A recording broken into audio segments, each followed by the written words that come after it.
कचरा कुंडी में एक बोरी पड़ी है और कुत्ते उसको खींच रहे हैं।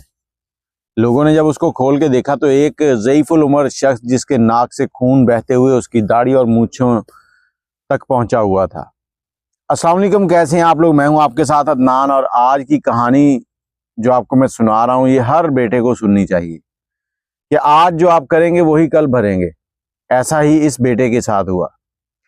एक देहात के अंदर माँ बाप रहते थे और उनकी इकलौती औलाद एक बेटा था। बेटे को अच्छी तालीम दिलवाई, पढ़ाया लिखाया, बेटा शहर की रंगीनियों में गुम होने लगा। और जिस बेटे के साथ आपको बहुत प्यार हो ना, कहते हैं इकलौती औलाद जो है ना वो आपको बड़े दुख देती है। इस बेटे को जब पढ़ाया लिखाया और इसने जो भी ख्वाहिशात, जो भी जिद की वो पूरी करते रहे। शहर की रंगीनियों में इसको एक लड़की पसंद आ गई और वो लड़की थोड़ी सी मॉडर्न थी और अय्याश भी थी। घर पे आया, माँ बाप से कहा कि मैं शादी करने लगा हूँ फलां लड़की से। माँ बाप ने कहा बेटा ऐसे कैसे होता है, तुम शादी कर रहे हो, उस लड़की को देखेंगे, उसके खानदान को देखेंगे, फिर जाके बातचीत करेंगे, अगर वो अच्छी हुई तो। बेटा कहता कि मैंने आप लोगों से पूछा नहीं है, मैंने आप लोगों को बताया है कि मैं शादी करने लगा हूँ। आप लोगों ने आना है तो आ जाए, नहीं तो मैं शादी करके उसको घर ले आऊंगा, फिर आप उसको मिल लीजिएगा। अब माँ बाप जो है वो मेहमानों की तरह बेटे की शादी में शामिल हो गए। क्या करते, इकलौती औलाद थी, सारी उम्र उसकी जिद पूरी की और उसके हाँ में हाँ मिलाते रहे। शादी होगी, बेटी आ गई घर, बहू।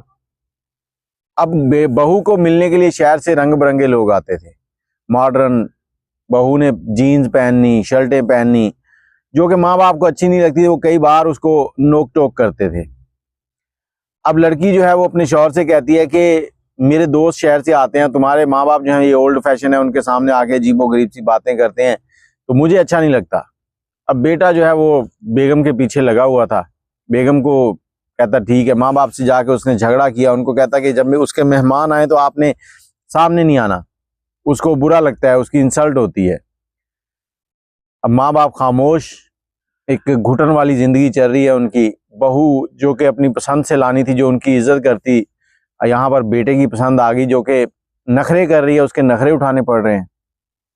अब कुछ दिन गुजरे तो वो अपने शौहर को कहती कि हम लोग यहाँ रहते हैं, ये गली तंग है, पुराना इलाका है, हम लोग यहाँ से घर बेच के ना कहीं रोड के ऊपर खूबसूरत घर लेते हैं ताकि जो मेहमान आए उनको गाड़ी भी इधर उधर गली में खड़ी ना करनी पड़े और वो सीधी घर के सामने आके रुके। अब मेहमान आते हैं, मेरे जानने वाले, मेरे दोस्त जो हैं, तो गाड़ी पीछे खड़ी करके फिर आते हैं। अब बेटा माँ बाप के पीछे हो गया कि इस घर को बेचें।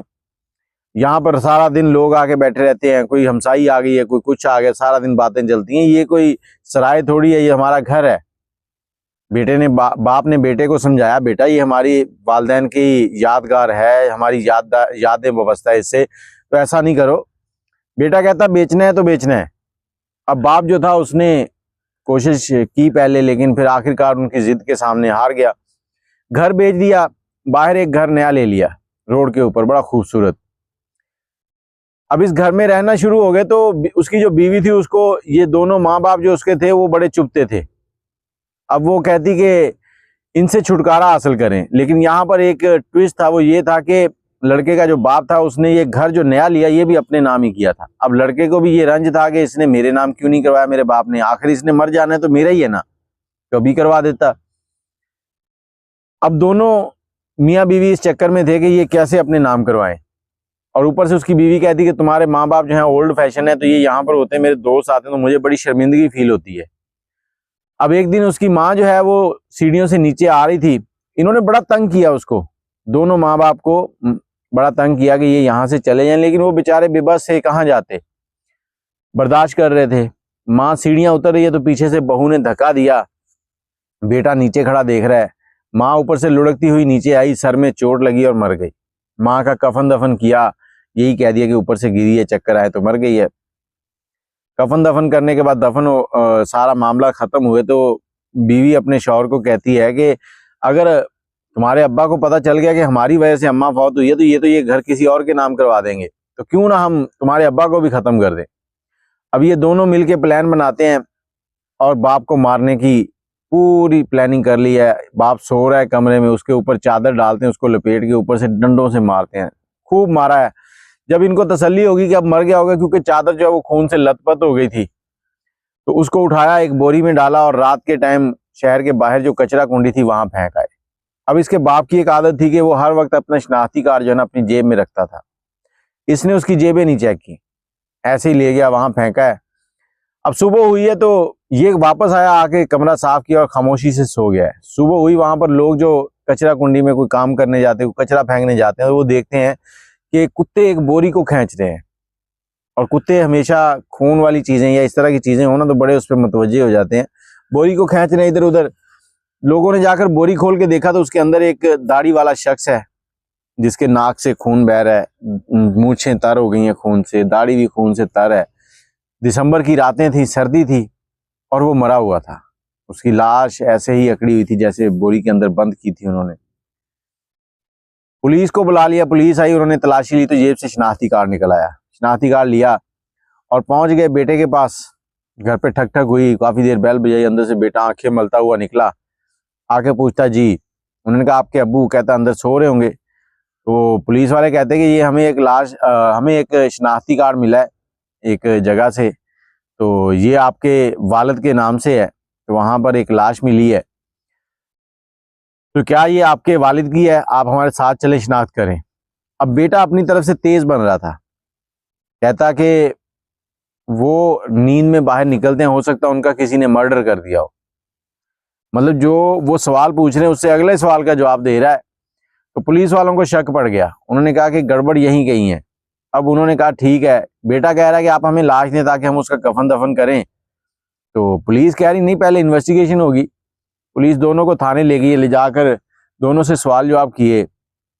शक बढ़ने लगा क्योंकि इनके मामला कुछ गड़बड़ से थे। अब पुलिस ने मियाँ बीवी दोनों को अलग अलग करके फिर सवाल किए। से पूछताछ हुई तो जब बीवी मानी तो फिर शौहर भी मान गया कि हाँ मैंने अपने बाप को मारा। इस तरह से केस चला, उसमें बेटे को 14 साल की सजा हो गई। जो बीवी थी वो सिर्फ जुर्म में शरीक थी, उसको सजा कम हुई। और जो बेटा था वो इनके एक रिश्तेदार के पास था। बीवी जेल से आज़ाद हुई है थोड़ी सजा के बाद, तो घर चली गई। वो कई बार अपने शौहर को मिलने जाती थी। शौहर ने कहा कि तुम मुझसे मिलने नहीं आया करो, यहाँ पर लोग अजीबोगरीब बातें करते हैं तो अच्छा नहीं लगता। 14 साल गुजर गए, बेटा जो है वो जवान हो गया था। और जब इसकी सजा खत्म हुई, ये जेल से निकला है, तो माँ बेटा गाड़ी में आए हैं। माँ उतर गई है और सामने खड़ी अपने शौहर को देख रही है। वो जब जेल से निकल रहा है, बेटे को कहती वो देखो तुम्हारा बाप है। अब बेटा बाप से मिलने के लिए गाड़ी आगे बढ़ाता है तो इतना खुश था कि वो ब्रेक दबाने की बजाय एक्सीलेटर पे पैर रख देता है। मगरब का टाइम है और आपको बताता चलूं, जब भी कैदी वगैरह जेल से निकलते हैं उस शाम के टाइम ही उनको निकाला जाता है, मगरब के टाइम। गाड़ी जाके बाप के सीधी यहाँ पेड़ के ऊपर लगी है, बाप दीवार के साथ लग गया। और सेम उसी तरह जिस तरह इसके बाप के नाक से खून निकला था, मूछें और दाढ़ी जो थी वो तर हो गई थी, इसी तरह इसकी भी मूछें दाढ़ी तर हो गई। और बाप को भी शाम के टाइम ही मारा था और खुद भी शाम के टाइम मर गया और अपने ही बेटे के हाथों मर गया। मतलब जो किया उसका सिला मिल गया दुनिया के अंदर। और बीवी के लिए ये सजा क्या कम थी कि जवानी में ही बेवा जैसी जिंदगी गुजारी। 14 साल शौहर के बगैर गुजार दिए और 14 साल के बाद शौहर बाहर निकला है तो बेटे के हाथों मर गया।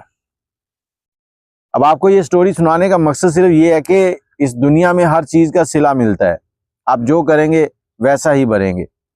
ये कहावत ऐसे ही नहीं बनी। तो कोशिश करें अपनों के साथ, अपने वालिदैन के साथ रवैये अच्छे रखें। अगर कहीं उनसे कोई गलती हो भी जाती है तो उनके सामने ऊंचा ना बोलें, खामोशी से बर्दाश्त करें और जब वो आराम से बैठे हो तो प्यार से उनको समझाएं। बाकी अपनी राय कमेंट में जरूर दीजिएगा। मुझे इजाजत दें। अल्लाह हाफिज।